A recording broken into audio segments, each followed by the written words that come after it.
The chandeliers of the Beverly Hills Grand Hall shimmered like frozen stars, casting a golden glow over the city's most powerful elite.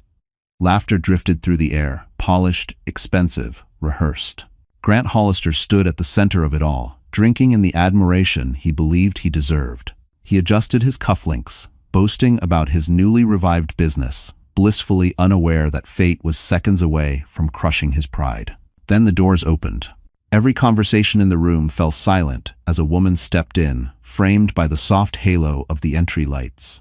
Elena Marlowe. The wife he had abandoned when she lay bleeding in a hospital bed. The woman he'd dismissed as a burden the night she lost their unborn child. The woman he thought would never rise again. But this Elena was different. Her midnight gown swept the marble floor like liquid silk, her posture regal, her eyes steady. And beside her, Adrian Sterling, the billionaire every magazine called untouchable. One hand rested protectively on Elena's back, while 3 children trailed behind them, dressed in matching formal wear, their features striking enough to turn heads instantly. A murmur swept through the crowd. Is that her? Impossible. She has children now? And that's Adrian Sterling with her. Why? Grant's glass slipped from his hand and shattered against the floor. His breath caught as he stared at the eldest child, a girl with dark hair and familiar eyes. Eyes he had seen in the mirror his entire life. His pulse thundered, his vision blurred. No. No, it couldn't be. Elena lifted her chin, meeting his gaze without fear, without pain, without even hatred. It was worse. She looked at him as if he no longer existed. Then Adrian leaned down and whispered something into Elena's ear, something that made her smile. And Grant felt the ground tilt beneath him as a horrifying realization clawed up his spine. Tonight was not an accident, it was a reckoning. Grant hadn't even seen the worst part yet. Long before the night she stunned the Beverly Hills elite, Elena Marlowe had been a woman the world overlooked. People remembered her as quiet, gentle, always carrying a sketchbook tucked under her arm as she moved between studios and freelance art jobs around Manhattan. She was the kind of woman who apologized when someone else bumped into her, who stayed late to finish work no one thanked her for, who believed patience could fix anything, even a failing marriage. She had met Grant Hollister when she was 24. Back then, he wasn't the polished man dripping with ambition and arrogance. He was charming, even tender, or at least convincing enough to make her believe kindness lived in him.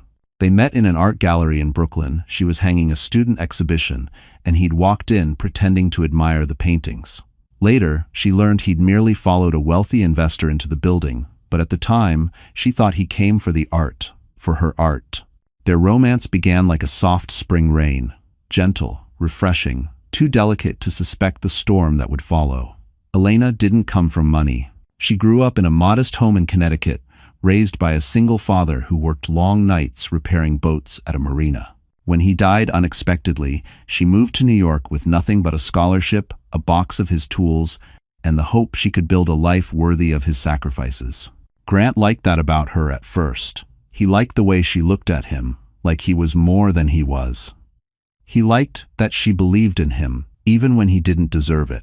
He liked that she smiled at the smallest things, a shared sandwich on a park bench, a second-hand bookshelf he built for her art books, a warm coffee on a cold morning. But what he loved most, though he'd never admit it, was that she asked for nothing. As the years passed, his admiration faded into entitlement. Elena's quiet love became a canvas he no longer cared to study. He wanted noise, attention, glamour. She offered steadiness, and he began calling it boring. She offered loyalty, and he called it clingy. She offered her whole heart, and he stepped over it on his way to someone richer. Yet Elena kept believing, kept smoothing the cracks in their marriage with hope. When she found out she was pregnant, she thought it would bring them closer. She pictured them decorating a nursery, laughing over paint colors, choosing baby names. She imagined Grant reading bedtime stories in his soft, early morning voice, the one he used before ambition hardened it. But Grant didn't change, not for the baby, not for her. His temper grew sharper. His absences grew longer. His criticisms bled into cruelty, and still Elena stayed. She clung to the promise she thought they once shared, unaware she was holding on to the ghost of a man who had already chosen someone else. Grant's betrayal wasn't a sudden blow, it was a slow erosion. Late nights, at work, the faint trace of someone else's perfume on his shirts. Messages he hid behind a passcode he claimed was for security. And the worst part? Elena blamed herself. She told herself she needed to be stronger, better, more helpful, less emotional. She didn't realize she was drowning, because she had been taught all her life to hold her breath. But one night, everything changed. One night revealed the truth she had never imagined. And that night, Grant crossed a line Elena would never be able to forgive. New York had always been a city of contradictions, glittering skylines towering over people who felt impossibly small. For Elena Marlowe, it was a place where dreams and heartbreak lived side by side, often on the same block. Her days unfolded between subway rides, cramped studios, and the echoing halls of wealthy venues she decorated for clients who barely remembered her name. It was a city she loved, even when it loved her back only halfway. Her world revolved around a modest walk-up apartment on the Lower East Side, a place with creaky floors and windows that rattled whenever the wind pushed too hard. She didn't mind the imperfections. They reminded her she was still standing, still breathing.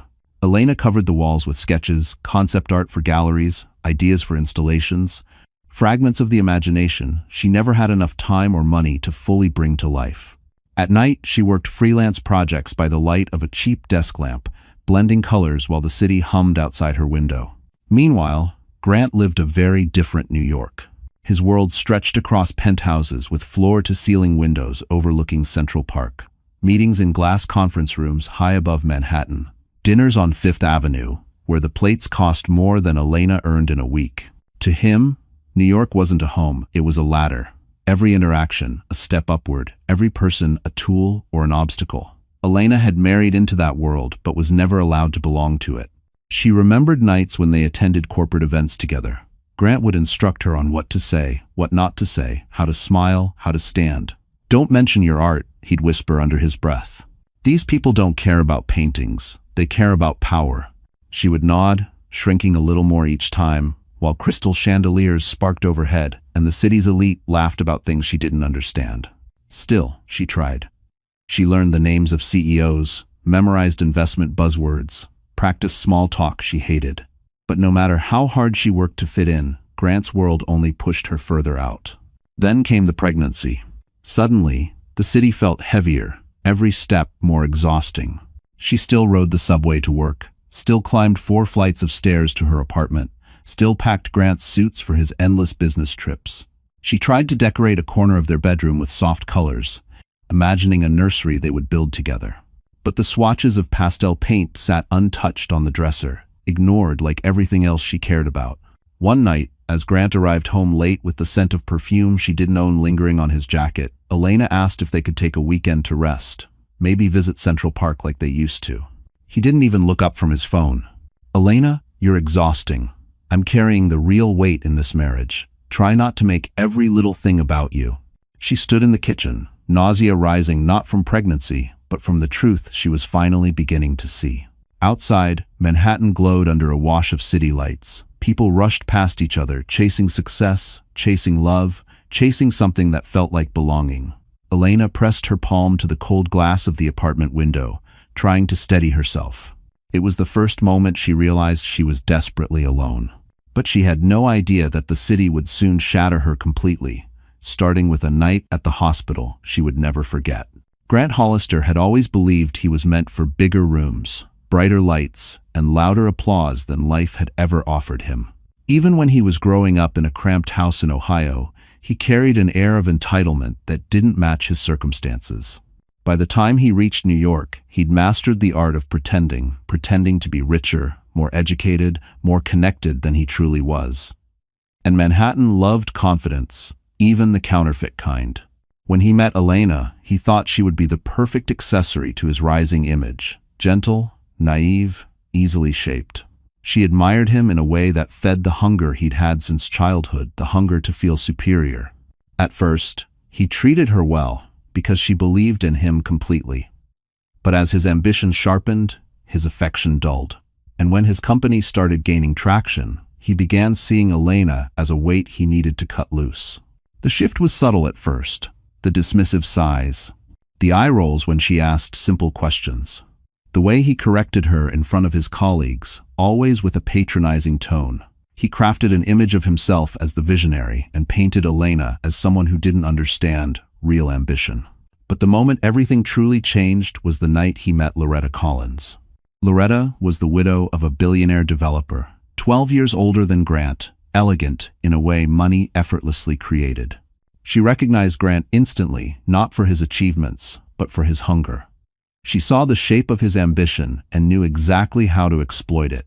At a rooftop fundraiser overlooking the Hudson River, she cornered him with a glass of champagne and a smile that never reached her eyes.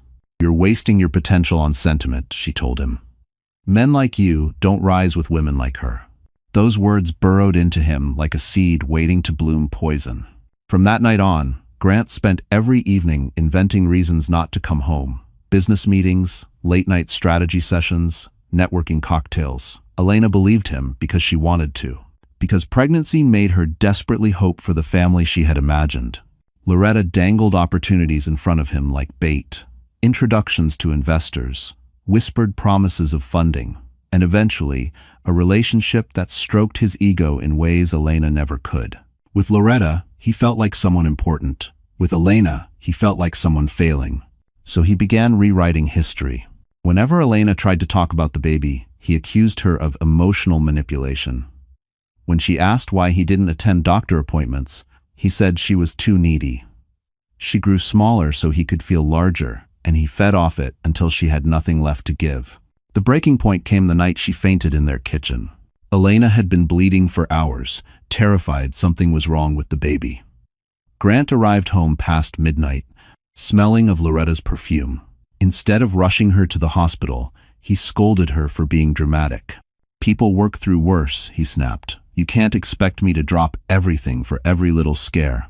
She collapsed moments later, and only then, when he realized she might die in his apartment, did he call an ambulance. It was in that hospital room where everything shattered, where Elena's heart broke in a way she would never fully recover from. Because Grant wasn't done hurting her, not even close. And the next thing he did became the cruelty that would haunt him for the rest of his life. The hospital lights were far too bright that night, harsh, sterile, unforgiving. Elena Marlowe lay curled on the emergency room bed, her gown soaked with fear and hope.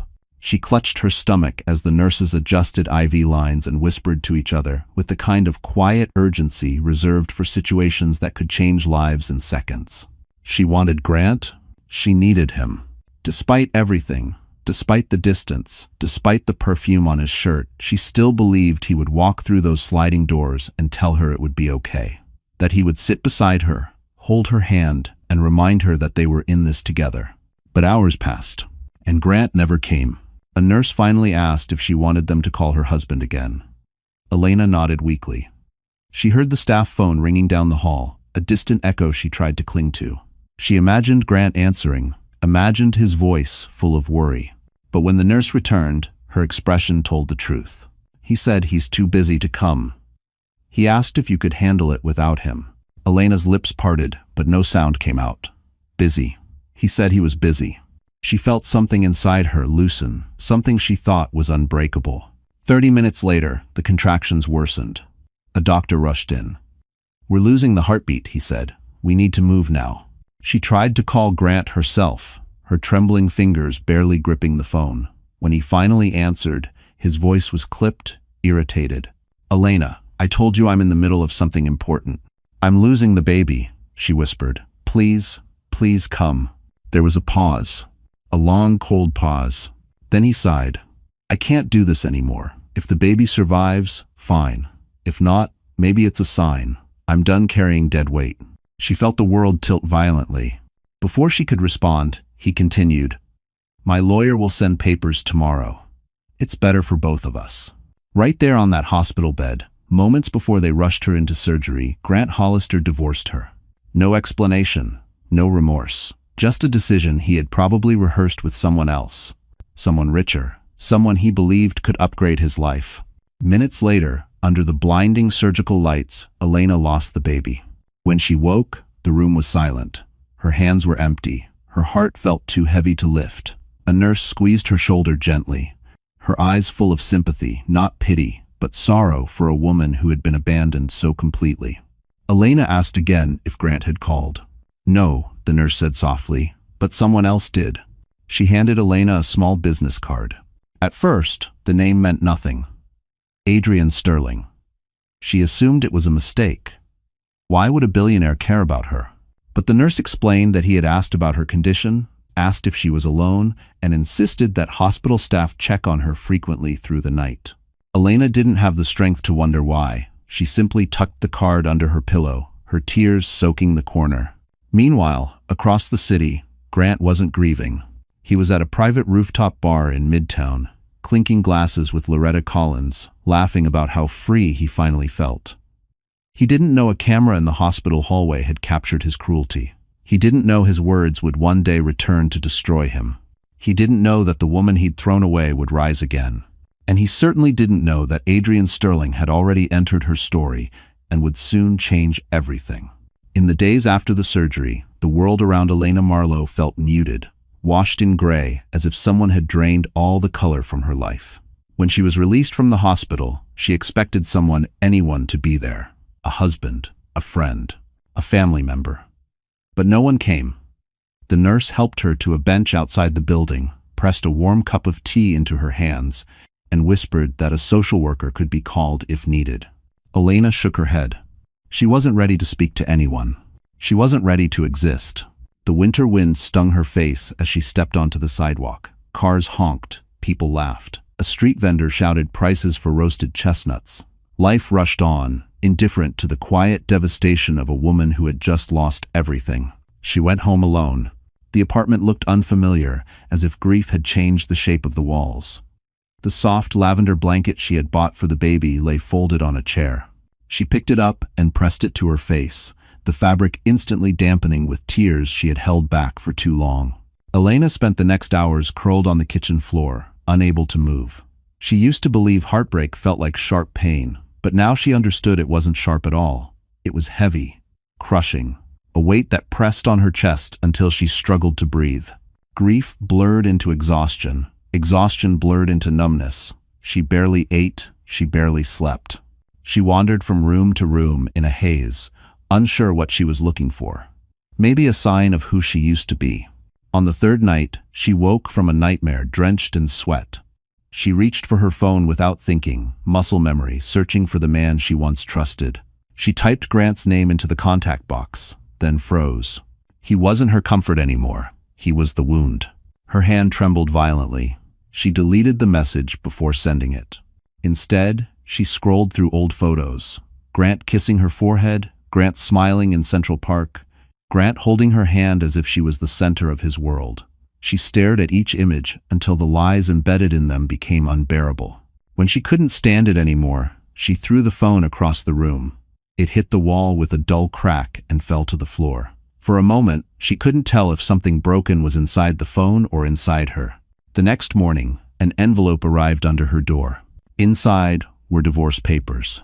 No note, no apology, no acknowledgement of the baby they had lost, just a request for her signature and a line that read, "This decision is final. Please respect my boundaries." Her hands shook so violently she almost dropped the papers. She felt a wave of dizziness, gripping the counter for support. She couldn't believe a man she once loved could be this cold, this calculated, this cruel. By afternoon, she forced herself outside for a walk. She needed air, movement, anything to stop the spiral inside her mind. But with every step through the neighborhood past mothers pushing strollers, couples laughing in sidewalk cafes, she felt the ache deepen. She didn't belong to their world anymore. She wasn't a mother. She wasn't a wife. She wasn't even sure she was still herself. As she stood at a crosswalk, tears threatening to spill again, a black SUV slowed beside the curb. The window lowered. "Elena?" A calm voice called. She turned. Adrian Sterling sat inside, eyes full of quiet concern, as if he had been searching for her. She blinked, stunned. "Why? Why are you here?" He nodded gently toward the passenger seat. "Because no one should face this kind of pain alone." Elena hesitated, her heart trembling, and she had no idea that stepping into that car would change the entire trajectory of her life. Elena hesitated at the curb, unsure whether the man in the sleek black SUV was real or another trick of her exhausted mind. The city lights blurred behind her tears, and for a moment she couldn't reconcile how someone like Adrian Sterling, a billionaire whose name appeared on magazine covers and tech conferences, knew hers at all. She had no space left in her chest for surprises. Not good ones, not painful ones. But something about the calm in his voice steadied her trembling hands. "Elena," he said again, gentler this time, "please get in. It's freezing out here." She slid into the passenger seat, still uncertain. The warmth inside the car wrapped around her like a blanket she didn't earn. She stared at him, trying to understand why he was there. He didn't rush her, didn't fill the silence with empty questions. Instead, he drove slowly through the quiet evening streets, letting her breathe. "You don't know me," she finally whispered. His grip tightened slightly on the steering wheel.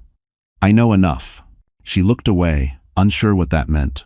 They pulled up outside a small cafe in the West Village, the kind with warm lighting and fogged windows, where people wrote novels and whispered secrets over late-night coffee.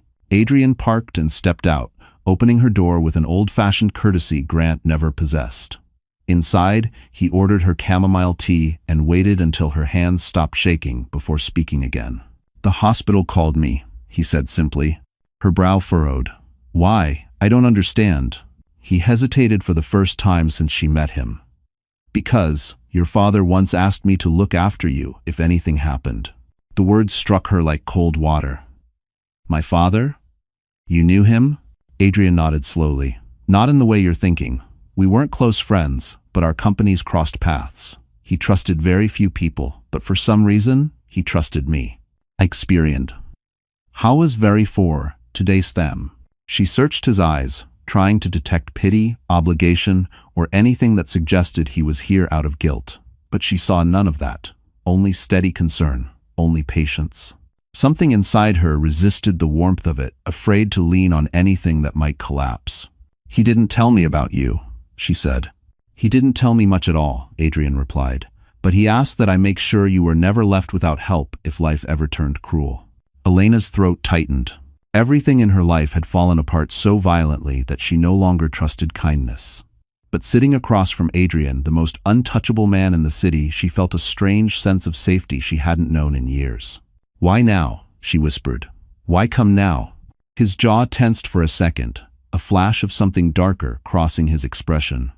"Because I heard what happened at the hospital, and because no decent man would let someone endure a loss like that alone." Her eyes filled with tears. She couldn't remember the last time anyone had spoken to her with such sincerity. "Let me help you get somewhere safe," Adrian added. "Somewhere no one can hurt you, just until you're steady again." Elena shook her head weakly. "I don't want charity." "This isn't charity." His voice softened. "It's a promise I'm finally keeping." The cafe's lights flickered softly across his face. For the first time since losing the baby, she felt the faintest flutter of stability. But Elena didn't yet know the truth. Adrian hadn't told her everything. Because the night her father died, Adrian Sterling was the last person to see him alive. The transition from the cold streets of Manhattan to Adrian Sterling's West Coast sanctuary felt like stepping into another universe. Elena barely remembered the flight, just fragments of soft blankets, dimmed cabin lights, and the quiet way Adrian kept his distance, while still making sure she had everything she needed. When she awoke, the plane had already touched down at a private airfield in Santa Monica, and morning sunlight streamed through the windows like a gentle reminder that time had not stopped, even though her world had. Adrian's home in Malibu was nothing like Grant's sterile penthouse in New York. It was warm, lived in, the kind of place where ocean winds slipped through open windows and sunlight painted golden stripes across hardwood floors. The house overlooked the cliffs, waves smashing against the rocks far below. It should have felt too grand, too luxurious for someone whose life had fallen apart, but strangely, it felt safe. "You can stay here as long as you need," Adrian said quietly as she stepped inside. Elena's throat tightened. "I don't want to burden you." "You aren't," he replied simply. "You're healing." But healing did not happen all at once. The first days were the hardest. She slept too long, cried without warning, walked aimlessly along the shoreline until the cold water numbed her feet. Nights were worse. She'd wake from dreams of holding a child that vanished the moment she opened her eyes. Adrian didn't hover. He didn't push, but she sensed him there, in the soft thud of his footsteps down the hall, in the gentle knock asking if she'd eaten, in the silent cup of tea he'd leave by her door. It wasn't attention, it was presence. Something she'd forgotten the comfort of. One morning, while she sat on the deck staring at the horizon, he placed a small box on the table beside her. "What's this?" she asked. "Something your father meant for you to have someday." His voice held a seriousness she wasn't ready for. Inside the box lay a silver pendant with intricate engravings, her family crest, one she hadn't seen since childhood. She brushed her thumb across the symbol, and for the first time since the hospital, she felt the sharp ache of longing for her father. "I didn't know he kept this," she whispered. "He kept everything connected to you." She looked up sharply. "How do you know that?" Adrian inhaled, gaze drifting toward the ocean. "Your father trusted me with more than you realized. He wanted you protected, and there were people who didn't want him alive." Elena froze, her pulse skipping. "What are you saying?" But Adrian didn't answer. Not yet. Instead, he changed the subject with practiced finesse. "You should start drawing again. It might help." She didn't want to. But days later, she found herself sketching on the deck, the ocean breeze lifting her hair as charcoal glided across paper. At first, her hands shook too much to form lines, but with each attempt, something inside her loosened. She began sketching landscapes, faces, abstract storms of emotion. Adrian passed by one morning, paused, and studied her work with quiet awe. "Elena," he murmured, "you haven't lost your fire, only your belief in it." For the first time in months, she felt something flicker in her chest, tiny, fragile, but alive. She wasn't whole. Not yet. But she was no longer broken. And she didn't know it, but her healing was about to collide with a truth far more dangerous than heartbreak, because the past she thought she'd escaped was already moving toward her with ruthless speed. A storm was coming, and it had Grant Hollister's name on it. In New York, Grant Hollister's world was beginning to unravel slowly at first, then with a momentum he couldn't control. For years, he had walked through Manhattan with the confidence of a man who believed life owed him success. But arrogance has a short shelf life, especially when paired with desperation. It started with a deal gone wrong. One investor backed out, then another. Grant brushed it off as bad timing. Sure, he could talk his way into new opportunities. He had always relied on charm, even when it was paper thin. But charm evaporates when people discover there's nothing solid underneath.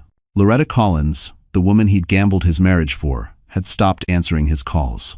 At first, he convinced himself she was busy. After all, she moved in circles he could only dream of joining. But then he saw her at a midtown restaurant, laughing, radiant, leaning close to a man far wealthier than he'd ever be. She didn't acknowledge Grant. She didn't even look his way. It was the quiet, dignified cruelty of someone who had never truly considered him significant. Grant waited outside the restaurant until she exited, then followed her toward her car. "Loretta," he called out, forcing a smile. She turned, annoyance flickering across her expression. "Grant, what are you doing here?" "I just wanted to talk.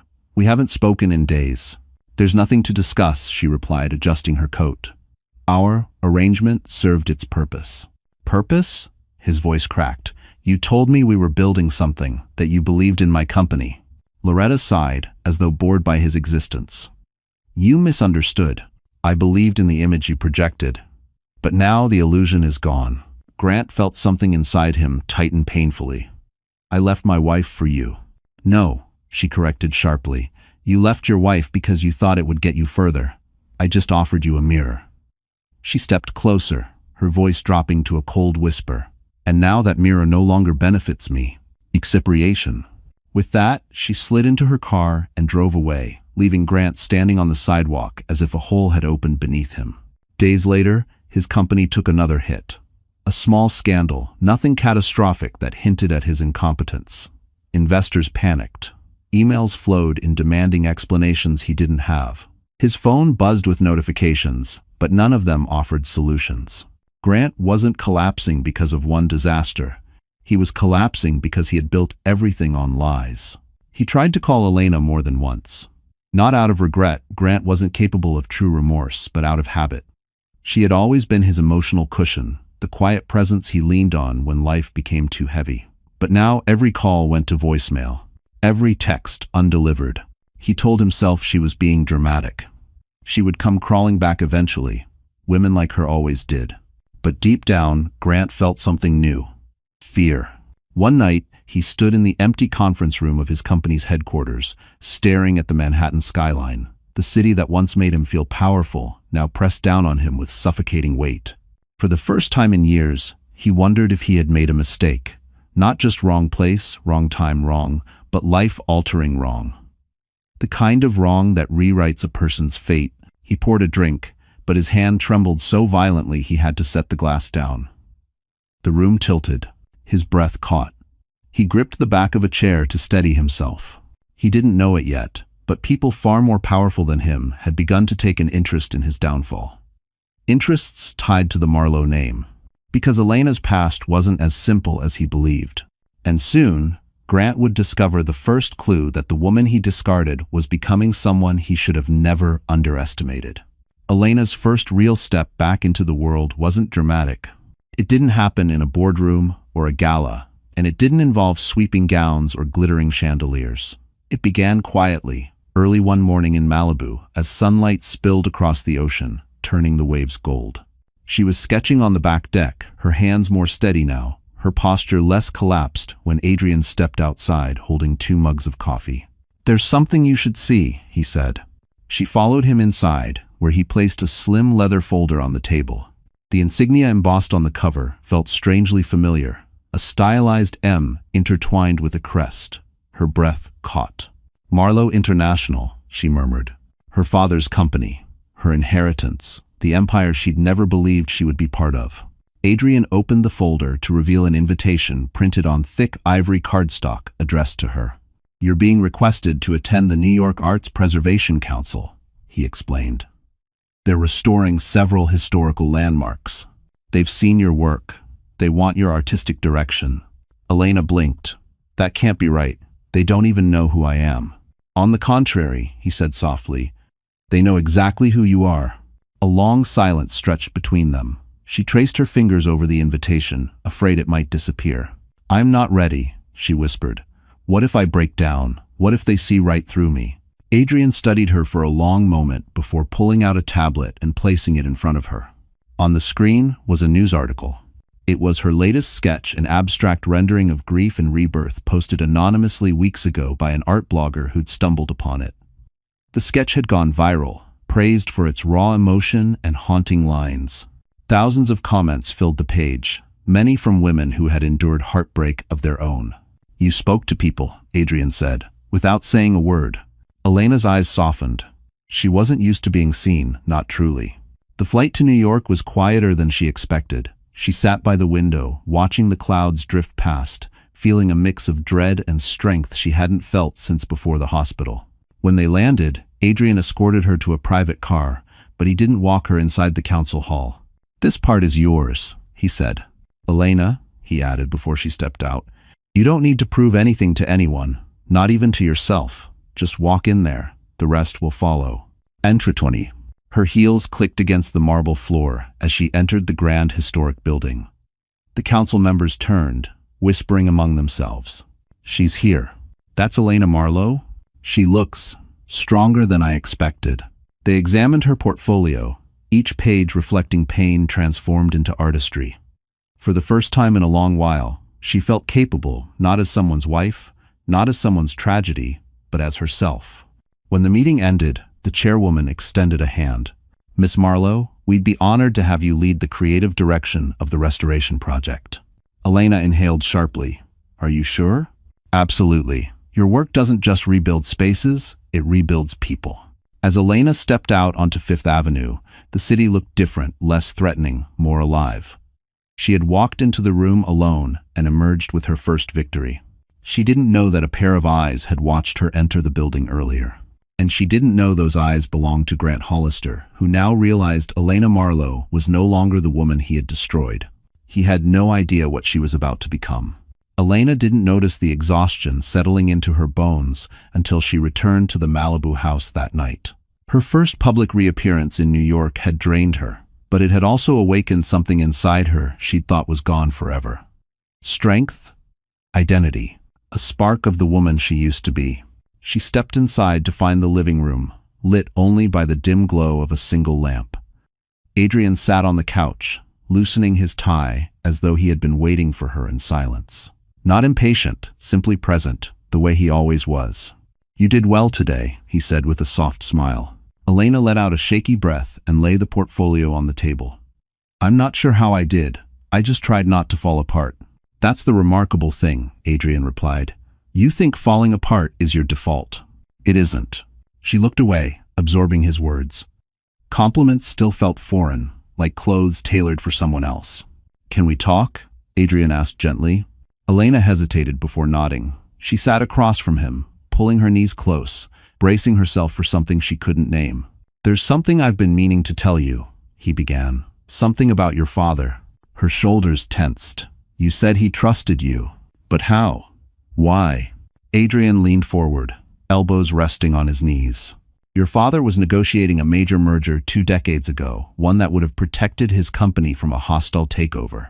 I was a young analyst at the time, working under a senior executive who, let's say, had questionable loyalty." "You mean dangerous," Elena said softly. Adrian's silence confirmed it. "One night," he continued, "your father asked to meet privately. He suspected someone inside Marlowe International was working against him. He didn't know who, but he believed it was someone close." Elena's stomach twisted. "So he trusted you?" "More than I understood at the time," Adrian admitted. "He told me he'd seen the way I worked, quiet, honest, without the hunger for shortcuts. He said people with patience are harder to corrupt." She swallowed hard, imagining her father making that judgment. "He asked me to keep an eye on certain documents," Adrian said.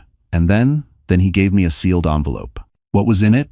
I don't know," Adrian answered. "He told me it was for you. Only for you, and only if something ever happened to him." Elena's breath froze. "And something did." Adrian nodded, regret darkening his expression. The next morning, he was gone. The official story said heart attack. But the coroner's report never matched the truth. "What truth?" she whispered. "That he didn't die naturally," Adrian said quietly. "Your father was targeted." The room felt suddenly smaller, the air colder. "Why didn't you tell me earlier?" "Because when your father died, you were still a child. And later, when I found you broken in that hospital, you weren't ready. I didn't want to add another wound." Elena pressed a trembling hand to her mouth as a new grief washed over her, deeper, older, tangled with memories she'd long buried. "Adrian," she whispered, "why would someone want him gone?" He hesitated before answering. "Because he stood in the way of people who wanted to dismantle Marlowe International. And those people haven't stopped." She stared at the pendant he'd returned to her days earlier. It suddenly felt heavier around her neck. "You're saying my father was murdered." "I'm saying," Adrian replied softly, "that your father wasn't the only target." Her heart slammed against her ribs. The pieces clicked: her father's disappearance, the inheritance delays, the corporate attacks, Grant's involvement with powerful people he didn't understand. "Elena," Adrian said, his voice steady but heavy with warning, "someone else has been watching you, waiting." She felt the world tilt again, just as it had in the hospital. But this time, instead of breaking, something inside her hardened, because now she understood something she hadn't before. Grant Hollister wasn't the beginning of her pain, and he wouldn't be the end of it. The morning after Adrian revealed the truth, Elena woke with a cold clarity she hadn't felt in years. The ocean outside her window was wild, crashing against the rocks like it was trying to warn her of something approaching. She dressed slowly, her fingers brushing the engraved pendant resting at her throat, a silent reminder of the father she had lost and the legacy she had never asked to inherit. Adrian waited for her in the study, surrounded by shelves of business journals, legal binders, and documents she didn't yet understand. But she understood one thing now. Her father had been fighting something, and she had been born right into the middle of it. "Elena," Adrian said, rising to meet her, "I need to show you something else." He handed her a leather-bound dossier, heavy, protected, sealed. "What is it?" she asked, palms sweating. "Your father's final asset register. His private one. Not the version the board saw." She opened it with trembling hands. Names, numbers, properties, offshore accounts, patents, art collections, business stakes she never knew existed. Her jaw tightened. All of this belonged to him? All of it, Adrian confirmed. And legally, it belongs to you. Her breath caught. But the board told me the estate was tied up under review, under dispute. They lied, Adrian cut in gently. They've been delaying the transition so they could dismantle your father's holdings piece by piece. Sell them, absorb them, erase him. Elena's pulse hammered in her ears. And erase me. Yes. 10. Afrit. She sank into the chair, staring at the empire she never realized she was born into.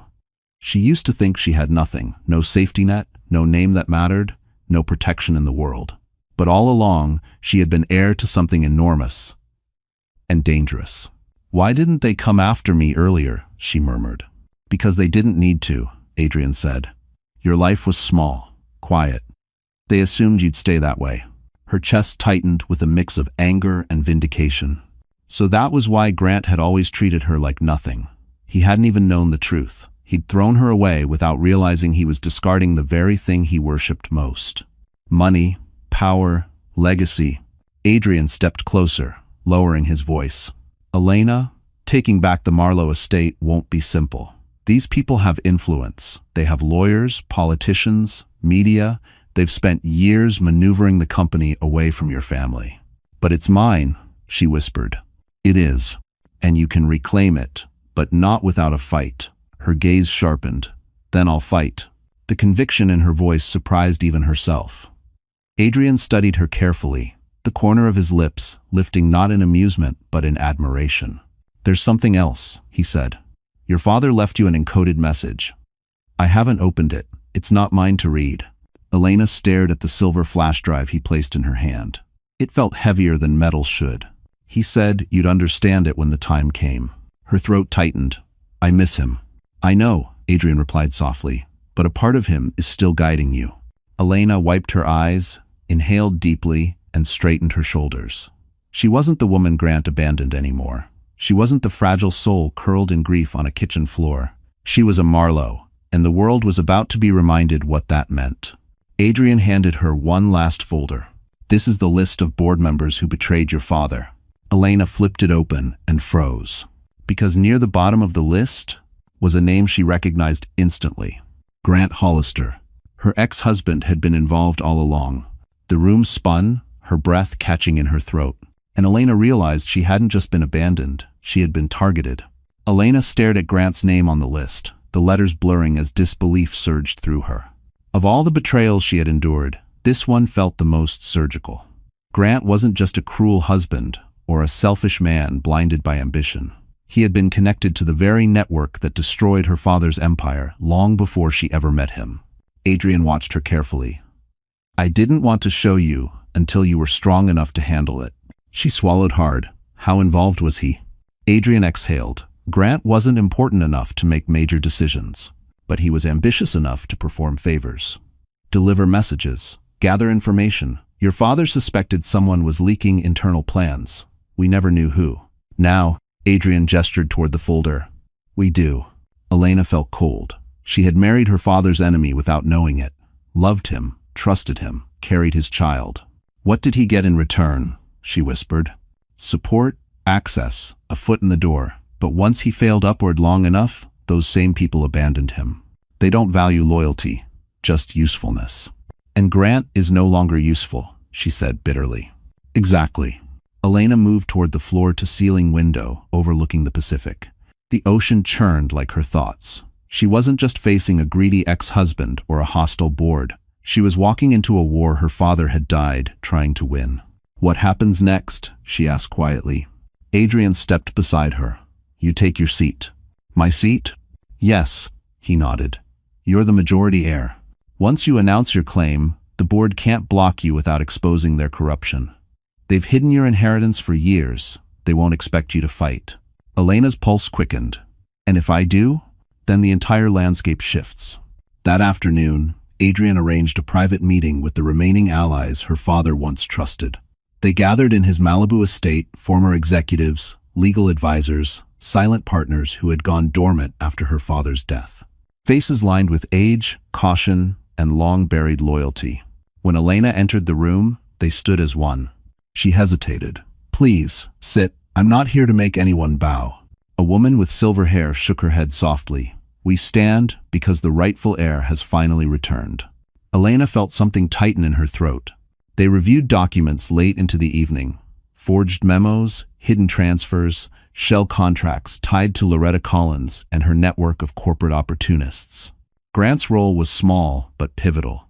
He had unknowingly delivered a document that enabled the board to freeze parts of her father's estate. He didn't know what he was handing over, Adrian said, but he didn't care either. That's what makes him dangerous. Elena closed her eyes. The hospital, the divorce, the loss of her baby, his cruelty, and now this, a betrayal rooted years before she ever knew him. When the meeting ended, Adrian placed a hand on her shoulder. Elena, claiming Marlowe International will put a target on your back. Are you ready? She lifted her chin, her voice steady. I'm done being hunted. It's time they learn who I am. The next morning, she stood before a full-length mirror wearing a tailored navy suit one Adrian's staff had altered overnight. It fit her like armor. Her hair pulled back, her pendant resting over her heart. She didn't look like a broken woman. She looked like a Marlowe. Adrian opened the door to their waiting car. New York is expecting you. But halfway through the drive to the airfield, his phone buzzed. He glanced at the screen, his jaw tightening. What is it? Elena asked, sensing the shift. Adrian handed her the phone. A news alert flashed across the display. Grant Hollister requests. Urgent meeting with Marlowe International's unknown heir. Elena froze. He knew. Somehow, Grant knew everything. And he wasn't coming to apologize, he was coming to beg, bargain, or destroy. The flight back to New York felt heavier than any Elena had taken before. Not because of fear was familiar, but because of the weight of truth now sitting beside her like an unwelcome shadow. Grant wanted a meeting. Somehow, he had discovered the existence of the Marlowe heir. Somehow, he had connected the dots that Elena had spent her entire life avoiding. As the jet descended through the haze of Manhattan, Adrian watched her closely. We'll control the narrative. He won't get within 20 feet of your legal team unless you allow it. Elena nodded, though her stomach twisted.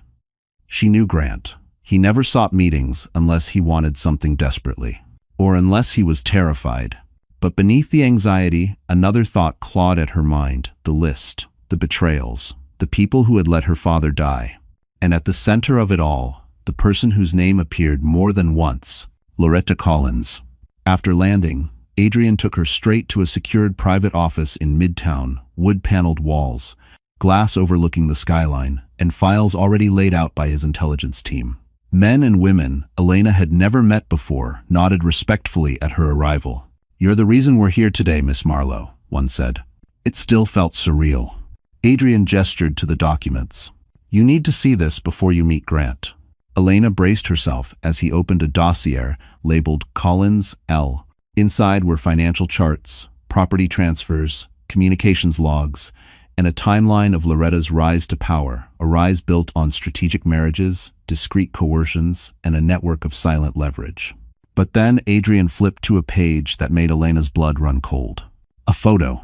Her father, standing beside Loretta Collins, both of them mid-conversation outside a private gala 20 years earlier. That's impossible, Elena whispered. He never mentioned her. He wouldn't have, Adrian said quietly. They weren't partners. They were adversaries. He pointed to the caption on the report. Your father was trying to block her acquisition of a land portfolio. She needed him gone to move forward. The room fell silent. Elena's chest constricted. You're saying she had something to do with his death? We believe she orchestrated the pressure that led to it, Adrian replied. Not directly, but through the people she controlled, including one who later mentored Grant. Elena's breath hitched. Do you mean? Yes. Grant's early success came from the same network that undermined your father. He didn't know the depth of it, but he benefited from it. Her hands clenched. The betrayal had started before she even met him. She had been caught in a web spun long before her first sketch or first heartbreak. And there's more, Adrian said, sliding another document forward. At the top of the page, Collins' estate target identified. Potential obstacle, Elena Marlowe. She felt the air leave her lungs. They targeted me? Your father protected you by removing you from the company after your mother's death, Adrian explained. He hid your identity, changed documents, buried records. But after his death, Loretta searched for you. And when she couldn't find you, she found Grant? Elena finished, her voice hollow. Adrian nodded. He was easy to manipulate, hungry, eager to impress. He didn't know he was being used. Elena sank into a chair, the carpet soft beneath her feet but offering no comfort. So Grant wasn't just cruel, she whispered. He was a pawn. A pawn, Adrian confirmed, who thinks he's a king. Her pulse hammered.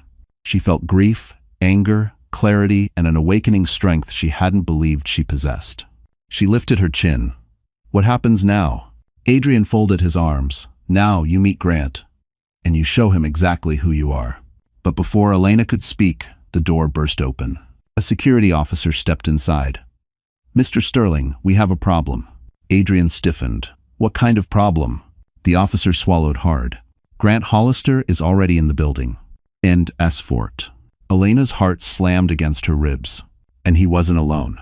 Grant Hollister pacing in the lobby of the Sterling Tower was a sight no one expected. His suit, once meticulously pressed, was wrinkled. His hair looked as though he'd combed it with his fingers in a rush. The false confidence he used to wear like a tailored coat had cracked, revealing the frantic man beneath. When the elevator doors opened and Elena stepped out, surrounded by Adrian's security team, Grant froze. His breath caught, his eyes widening as if he were seeing a ghost. In some ways, he was. The woman before him was nothing like the Elena he abandoned. Her posture was strong, her gaze steady, her presence undeniably commanding. Elena, he breathed, stepping toward her. She raised a hand. Stop. Grant halted instantly, his throat bobbing as he swallowed. I didn't know. I had no idea you were a Marlowe, she finished coldly. No, you didn't know. You never bothered to ask. Eves. Adrian stepped beside her, protective but measured. Mr. Hollister, whatever agenda you brought into this building ends now. You requested a meeting. Speak. Grant's eyes darted between them, panic flickering beneath the surface. They're after me, he said in a rushed whisper. Loretta's people. They think I know things. They think I'm connected to you. I need protection. Elena blinked. Protection? From the woman you betrayed me with? Grant flinched. It wasn't like that. And neither was. Elena stepped closer, her heels echoing sharply across the marble floor. You left me in a hospital bed. You told me losing our baby was a sign. And now you want my help? Grant's mouth opened, but no words came out. He looked desperate, small. A man stripped of every illusion he had built around himself. I didn't know what they were planning, he insisted. Loretta, she used me. I didn't understand her connections. I thought she'd help my career. I thought, his voice cracked. I didn't think she was capable of murder. The word lingered in the air. Elena's chest tightened, anger and sorrow twisting together. You helped the people who destroyed my father, she said. You delivered documents without question. You played messenger for a network built on greed. I didn't know, Grant snapped, louder than intended. His voice echoed through the lobby. If I had known, if someone had warned me. You were warned, Elena cut in. Every time you dismissed my father's legacy. Every time you treated me like I was nothing. Every time you chose ambition over humanity. Grant's face flushed with shame. Elena, he whispered, I came because I don't have anyone else. Loretta turned on me. Her people think I've been talking to authorities. They're watching me. They might come after me tonight. Adrian exchanged a look with his head of security. It wasn't a look of sympathy, it was calculation. Risk assessment. Grant leaned forward, lowering his voice. Please, just talk to me. You don't have to forgive me. I need help. Elena felt something unexpected, a flicker of pity. Not for the man who hurt her, but for the boy inside him who never learned what real strength looked like. But pity was not protection. She drew a slow breath. Grant, the only reason you're in danger is because you dance too close to people who play with lives. My father tried to stop them. They killed him. And you helped them, even if you didn't realize it. Grant's face drained of color. Elena continued, voice steady. I can't save you. His breath hitched. Elena, please. You made your choices, and now you're living their consequences. Grant staggered back, as if struck. But before he could respond, a sharp crack echoed from the entrance like something slamming into the glass. The security team closed in around Elena instantly. A second crack, And then the unmistakable shatter of breaking glass. Grant's eyes widened in terror as he backed away from the doors. "Elena," Adrian said sharply, gripping her arm, "get behind me now." Because whoever Loretta had sent had already found them. The lobby erupted into chaos as shards of glass scattered across the marble floor, glittering like ice under the lobby lights. Alarms blared, echoing through the towering ceilings of the Sterling Tower. Security personnel rushed forward, forming a tight perimeter around Elena and Adrian while pushing Grant behind them, though Grant stumbled, panicked, barely able to stand upright. "Move her back, now," Adrian commanded, his voice sharper than Elena had ever heard. Two guards guided her toward the service hallway, but Elena kept looking over her shoulder. Her heart pounded violently, every nerve screaming danger.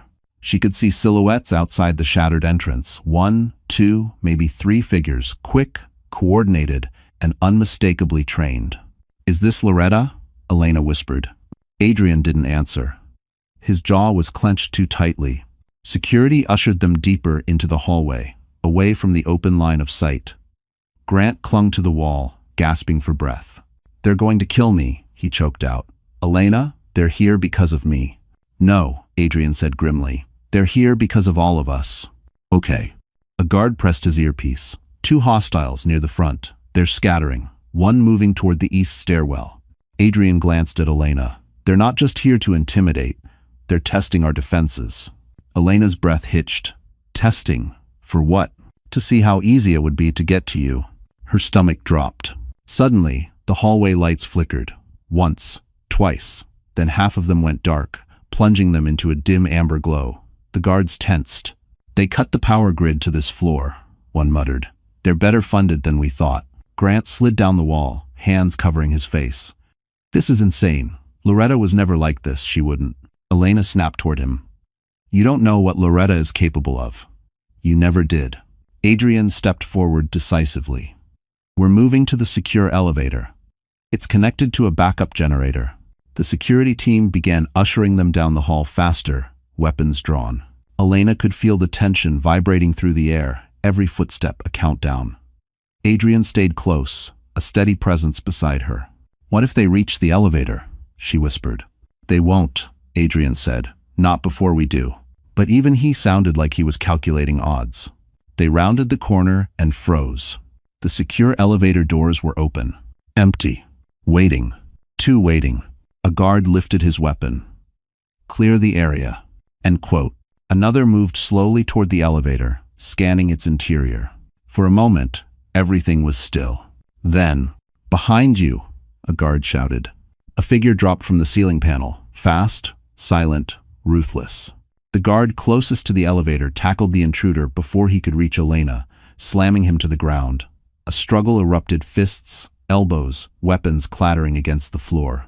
The intruder's hand darted to his belt, reaching for something metallic. "Gun!" someone yelled. "Take him down." Adrian grabbed Elena, pulling her behind him as the guard delivered a swift, disabling strike. The intruder collapsed, unconscious. Breathing hard, the lead security officer turned to Adrian. "We need to evacuate, now." Grant stumbled forward. "Where? Where are we going?"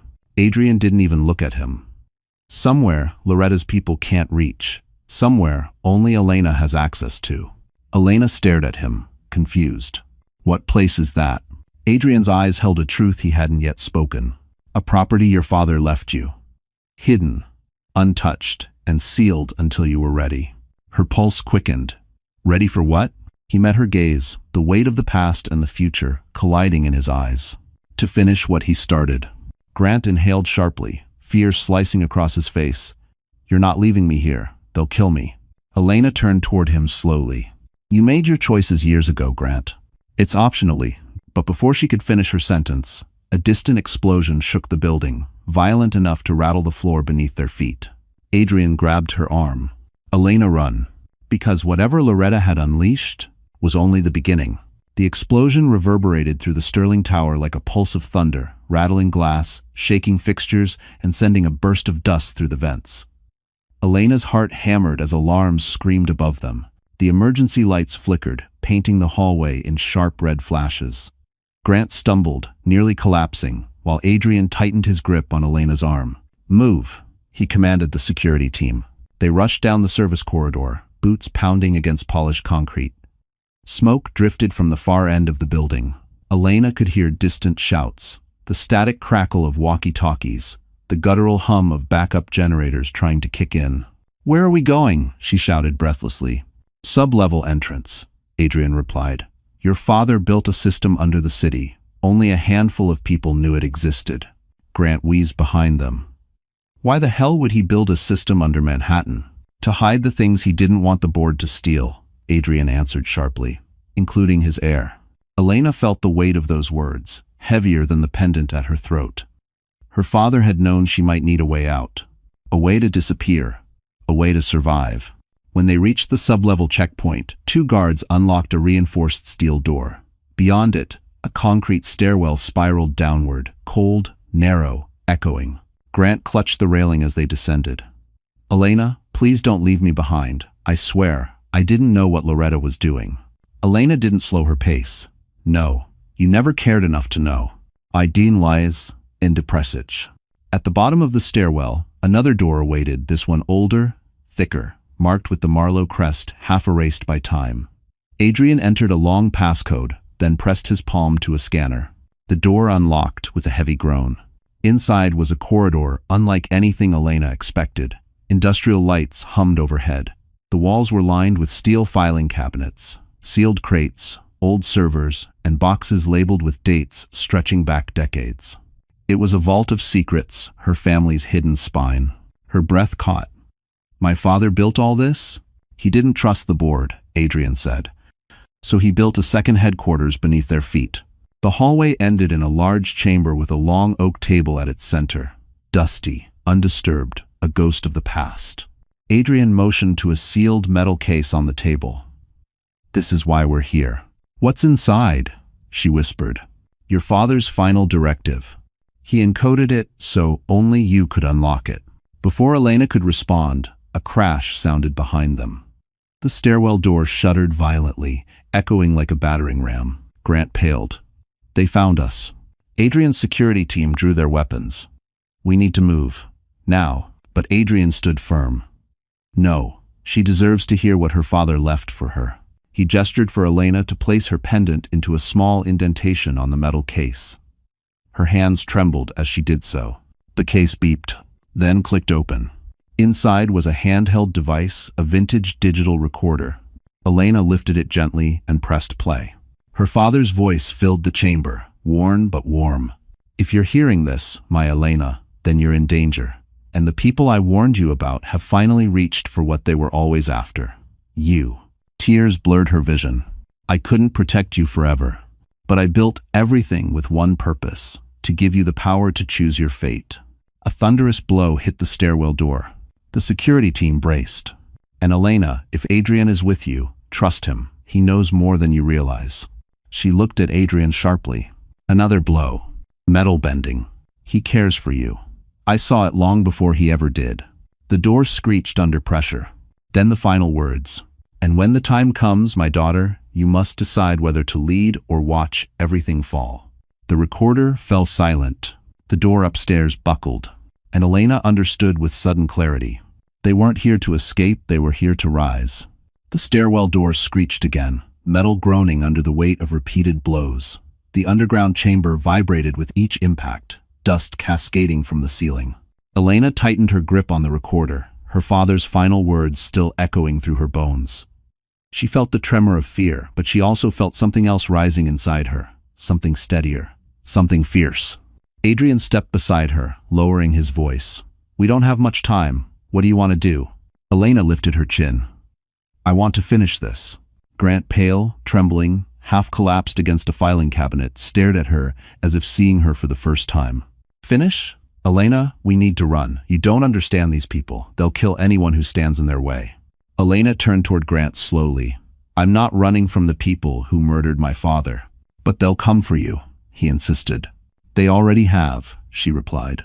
Another slam hit the door. This one bent the upper hinge. The guards repositioned, weapons drawn. Adrian gestured to a console built into the sidewall. "Your father designed fail-safes into this facility. There's a communications system that bypasses the public grid.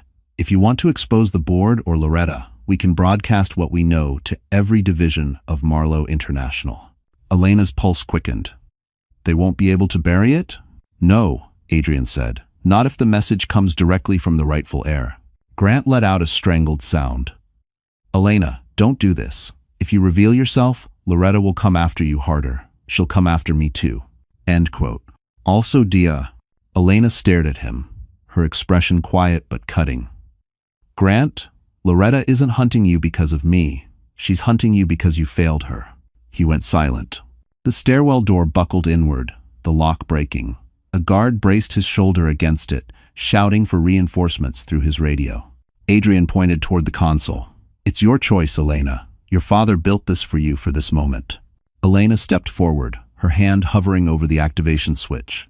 For years, she had allowed others to write her story. Grant, the board, the shadows around her father's death. She had lived small, quiet, invisible.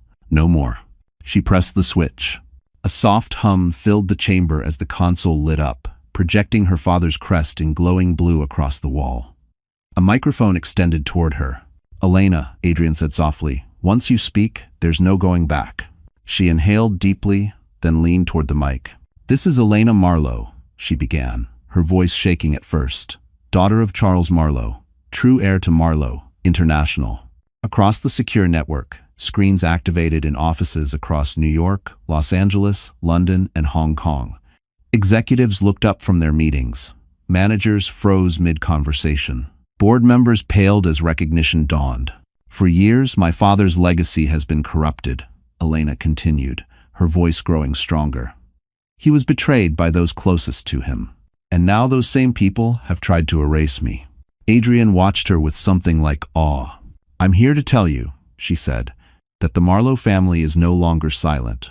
I will claim my seat, and anyone who stands in the way of transparency will answer for what they have done. The moment she ended the transmission, alarms blared deeper underground. A guard shouted, they've breached the stairwell. The steel door tore open. Masked figures stormed in. Adrian stepped in front of Elena, voice low and deadly. Stay behind me. But as the attackers flooded into the chamber, weapons raised, something unexpected happened. They stopped. Every single one of them froze, staring not at Adrian, not at the guards, but at Elena, because now that she had announced herself to the world, Elena Marlowe wasn't just a target anymore. She was the threat. For a long moment, the chamber was frozen, attackers staring at Elena, weapons half raised, uncertainty crackling through the room like static. Her announcement had changed everything. She was no longer a hidden heir or a grieving woman. She was a name backed by a global empire, a name that carried consequences. Killing her now would ignite a corporate war none of them were prepared to face. One of the masked men lowered his weapon first. Stand down, he ordered the others. We were told she was a liability, not that she was Marlowe. His voice shook. Even mercenaries feared the kind of power her father's legacy could unleash. But before the tension could break, footsteps echoed through the stairwell. Heavy, confident, familiar.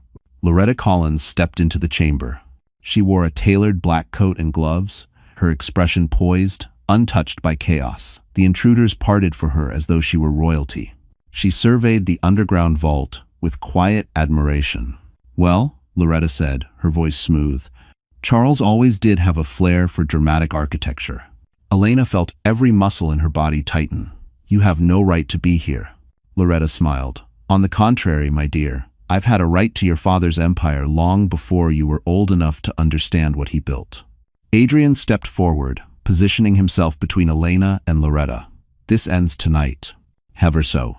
Evlida tu Marca. No, Adrian, Loretta replied, tilting her head. This merely changes shape. Her eyes flicked briefly to the recorder in Elena's hand. So you finally heard the truth, Loretta went on. Charles suspected me. He always did. But he never realized how deeply his closest allies betrayed him. Elena's jaw clenched. You killed him. Loretta's lips curved, not a smile, but a confession. Influence can kill as effectively as bullets, my dear. Pressure, stress, isolation. You'd be astonished at what a man's heart can't survive. Elena's fingers curled into fists. She felt Adrian's reassuring nearness behind her, but she didn't step back. You targeted me, Elena said. You tried to erase the Marlowe name. No, Loretta corrected. I tried to own it. There's a difference. Grant lurched forward suddenly, frantic. Loretta, please, you have to help me. I did everything you asked. I never betrayed you. Please don't let them kill me. Loretta didn't even glance at him. Grant, darling, you were never anything more than a disposable asset. The words struck him with visible force. Elena watched him crumble, the final thread of his arrogance snapping. For years, she had carried the weight of his cruelty, his manipulation, his abandonment, but now, seeing him unravel under the truth, she felt something inside her shift, not sympathy, but release. He had chosen the wrong side, and that choice was finally calling him to account. Loretta extended a hand as though offering a truce. Elena, you're stronger than I expected, smart, resilient. You're everything your father hoped you wouldn't become. Elena lifted her chin. And you're everything he warned me about. Loretta's smile faded. You can walk away, Loretta said. Forget this. Return to your quiet life. Leave the corporate world to people who understand its dangers. Elena stepped forward, her voice steady. You don't get to write my ending. Loretta's eyes hardened. Then, you've chosen war. No, Elena replied, her voice like steel. I've chosen truth. She reached for the console and pressed send. Loretta's face drained of color. Around the world, every major board, investor, regulator, and media outlet received a full data dump of Loretta's crimes. The shell companies, the bribes, the sabotage, the fraudulent acquisitions. Her empire was crumbling in real time. Loretta's voice cracked with fury. Do you have any idea what you've just done? Elena did. She'd lit the match. And now Loretta Collins was the one standing in the flames. The fallout was instantaneous. Loretta Collins's phone began vibrating violently inside her coat pocket, message after message, alert after alert. Every major financial network across the country lit up with breaking headlines. Her name, her crimes, her empire once untouchable, now collapsing under the weight of Elena's truth. You foolish girl, Loretta hissed, but there was fear in her eyes now. Do you think the world will side with you? Do you think... Elena didn't let her finish. The world doesn't have to side with me, it just needs to see you. Before Loretta could respond, the chamber doors burst open again, this time not with attackers, but with New York State authorities, followed by federal investigators. Armed, coordinated, prepared. They moved past Elena without hesitation and approached Loretta with procedural precision. Loretta Collins, the lead agent announced, you are under arrest for fraud, racketeering, embezzlement, obstruction of justice, and conspiracy related to the death of Charles Marlowe. Loretta's composure cracked. You have no proof. Elena lifted her father's recorder, holding it up like a verdict. I have his voice. Ein quote. And with that, Loretta was escorted out, her empire shattered, her influence dissolved, her reign finally crushed. Elena watched her go with an expression not of triumph, but of long-awaited peace. Justice wasn't loud. It was quiet, heavy, final. Grant, trembling in the corner, tried to crawl toward Elena as if proximity could save him. Elena, please, you don't understand. I didn't know what I was part of. I was stupid. I was manipulated. Please don't let them take me. Everyone. Elena looked at him the way a judge might look at a man who had already been sentenced by his own choices. Grant, she said softly, you were never a victim. You were a volunteer. His breath hitched, the truth cutting sharper than any blade. But the authorities hadn't come for him, not yet. He wasn't on Loretta's level. He wasn't that important. His punishment would come slowly, painfully. The lawsuits, the debt, the public humiliation, the career death. And the knowledge that he had thrown away the only person who ever loved him. The agents moved past him without a second glance. That hurt him more than handcuffs ever could. Adrian stepped closer to Elena, his voice low. Your father would be proud. She turned toward him, exhaustion and relief mingling in her eyes. I hope so. He would, Adrian repeated. And he would tell you that this, your strength, your courage, was always there. You just needed something worth fighting for. If you ared for, Elena exhaled shakily. I'm tired of fighting. Then let me carry the rest with you, he whispered. They stood amidst the remains of an empire, broken files, scattered documents, dust drifting through the glowing emergency lights, yet somehow it felt like the beginning of something new. In the following months, Marlowe International formally reinstated Elena as its rightful head. The media called her the Phantom Heir, the daughter who rose, the woman who toppled a dynasty. But Elena didn't care for titles. She cared for restoration of her father's work, of her own sense of self, of the life she wanted to build moving forward. Adrian remained by her side, not as a protector now, but as a partner, someone who didn't stand in front of her or behind her, but with her. Love didn't bloom overnight, it grew slowly, respectfully, with room for healing. Eventually, it became strong enough to shape a future together. Years later, Elena watched her 3 children, hers and Adrian's heirs, running across the lawn of their Hamptons home, laughter echoing into the warm evening air. She held Adrian's hand as the sun dipped below the horizon, painting the world in soft gold. She had lost everything once, but she had rebuilt a life richer than anything she had ever imagined. And somewhere in the quiet of her heart, she whispered to her father, "We made it, we're home. Justice served, legacy restored. Story completed." The Marlowe name lived on stronger than ever. So, that's where our story closes, my wonderful friends. And if you're still here with me right now, listening until the very last moment, then something in Elena's journey has touched your heart in its own quiet way. Maybe it reminded you of your strength. Maybe it reminded you that even the deepest wounds can become openings to a new life. The Stoics used to say, "The obstacle is the way." Marcus Aurelius wrote that the things meant to break us often become the things that remake us. Elena's fall wasn't the end, it was the beginning of her rising. And maybe, in your own life, the pain you didn't choose is shaping the person you're meant to become. Another Stoic truth is this: you can't control what others do to you, but you can always control how you rise after. Elena didn't win because she was unhurt. She won because she refused to stay broken. If this story made you feel something, even just a spark of courage, take a second to like this video, share it with someone who might need hope tonight, and subscribe to our channel so you don't walk this journey alone. Your heart matters, your story matters, and you're stronger than you think,